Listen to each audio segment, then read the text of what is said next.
All right, so this is It Came from the Nightosphere, another Marceline episode, and we get Marceline's dad. This was fun. This is the first one of the second season, and it's I guess we get a little bit of Marceline's kind of backstory. She's angry at her father because he ate her fries, and she wrote a song about it. Huh. And Finn thinks he can do good if he summons him, and he does that, and he... Does that make him like the vampire emperor, seeing how she's the vampire queen? No, it's never... Well, what's above queen? In a later episode, you'll find out a bit more of the hierarchy of where he's from. Okay. Is he a vampire too? You know what? Honestly, I can't truly say if he is or not. They sometimes say that I don't they think vampires allude to suck it, souls necessarily. but no, that's the thing. It's It's just sort of its own thing. yeah, it's weird. Okay, so he gets back, just decides if he wants to eat souls, so he just goes out and starts doing that. Gunter apparently is the most evil thing in the world, and just nobody knew, so he throws him, leading to that. I love any joke, I was telling him earlier, I love any joke about how penguins can't fly or flying penguins, any of that stuff. I don't know why, just any joke I hear about always makes me laugh. I love the one Simpsons when the comet's coming, all the penguins fly away, or in The Critic when, like, there's a penguin flying the plane, it's like, wait a minute, penguins can't fly! And I love this one too, where he throws him and he's flapping his wings and he says, Gunter, who said you could fly? I don't know why, penguin flying jokes really make me laugh. Okay, so we got, so he's getting bigger and bigger and eating more and more souls, and at the end, Finn plays the song, they kind of reconcile, the father feels really bad that he ate her fries, and Finn frees the souls and sends them back to wherever he came from, some sort of hell, the Nightosphere, that's yes. right.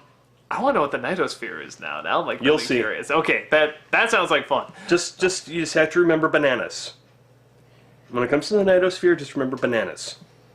I'm a banana. Right, because he did that in that one episode.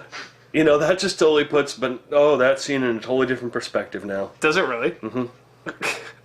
Now I'm so curious. Okay.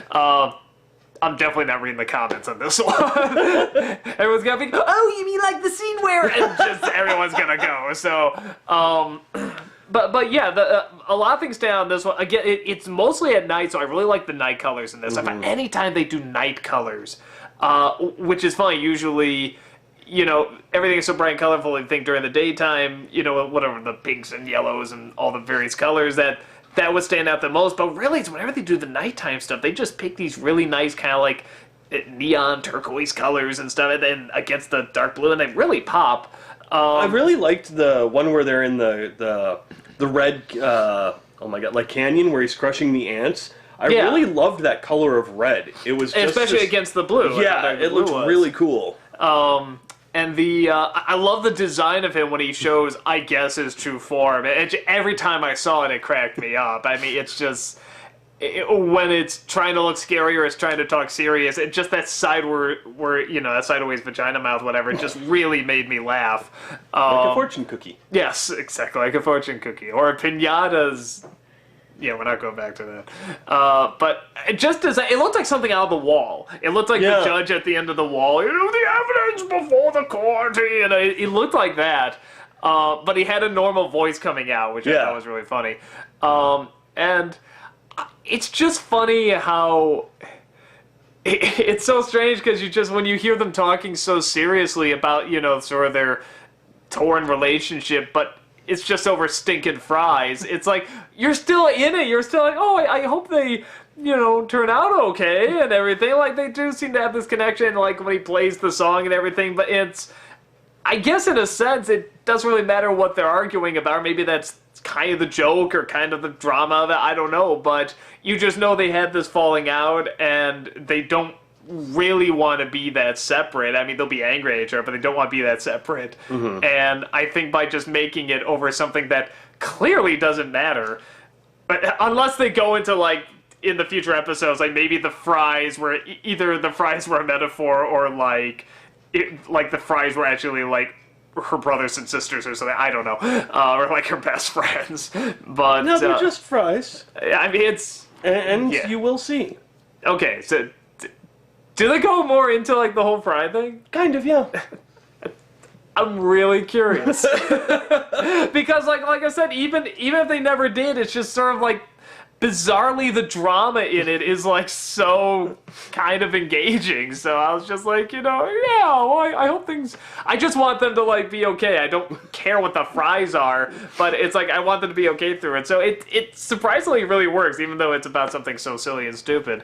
When you have a giant demon thing that's sucking up souls, starting to cry over something like this, I mean, it kind of touches you, and it's like, oh, it's kind of nice.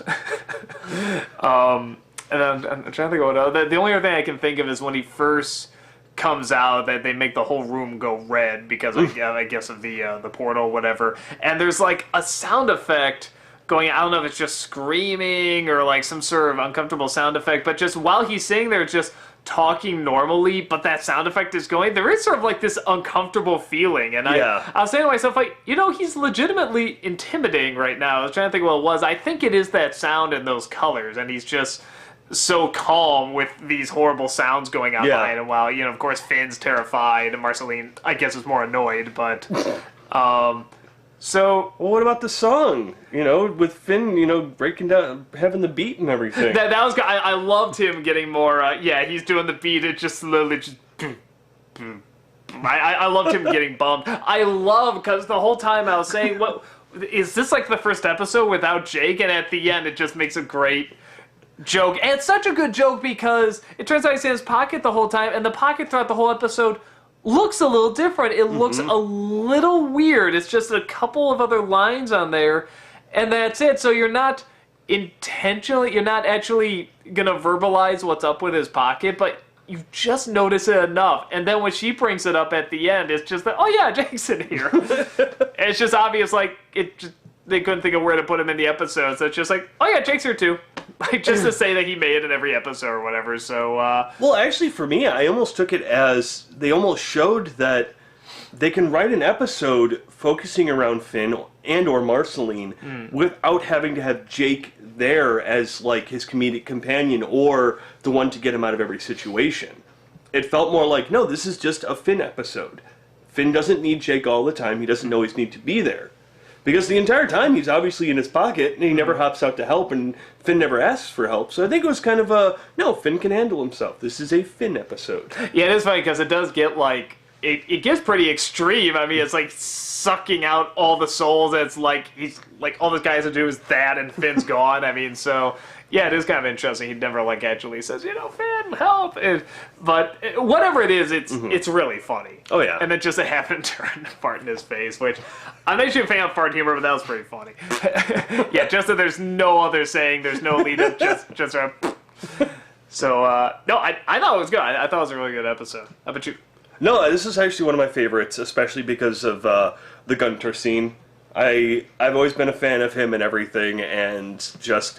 I've already quoted it at least twice during these vlogs and everything. So, yeah, like Marceline's dad, there's at least 2 times where he opens his mouth, and inside his mouth, at the back of it, is where he actually starts talking from.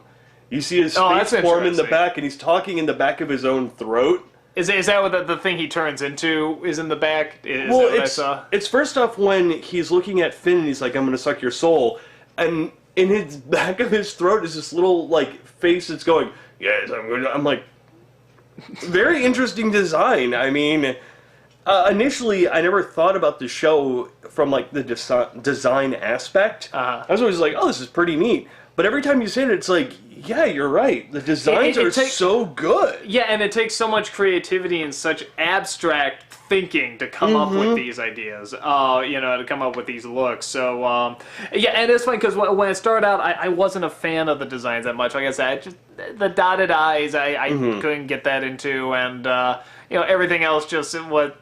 At the time, I was like, yeah, creative, but just kind of basic line work, whatever. But it's really grown on me, like, big time.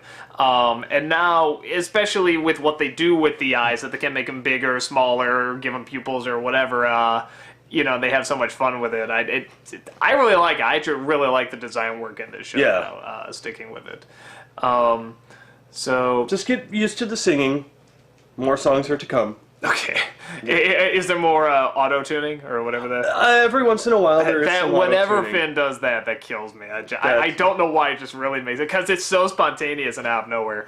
And the only other thing I'll say is that the Ice King in this, I love it when I think you got good characters when they introduce a new character, and then when you're going to see them interact with one you're aware of, you're actually excited. and not like they did a lot with it or anything, but just seeing the Ice King be like, hey, who's that guy? And then go over there and just seeing the interaction. It's like, I love little scenes like that. I love waiting for those comedic interactions, and it was funny. So, yeah, so just solid episode. Anything else? Just watch out for cows with poo brain. Everything's poo with you, isn't it? Yes, poo. Poo poo. I've got poo poo. Or should we do the poopy poopy poopy poo? Poopy poopy. Is that from Malcolm in the Middle? Yeah. Okay. See, you got it. I like that show. Yeah, so do I. Poopy. Poopy.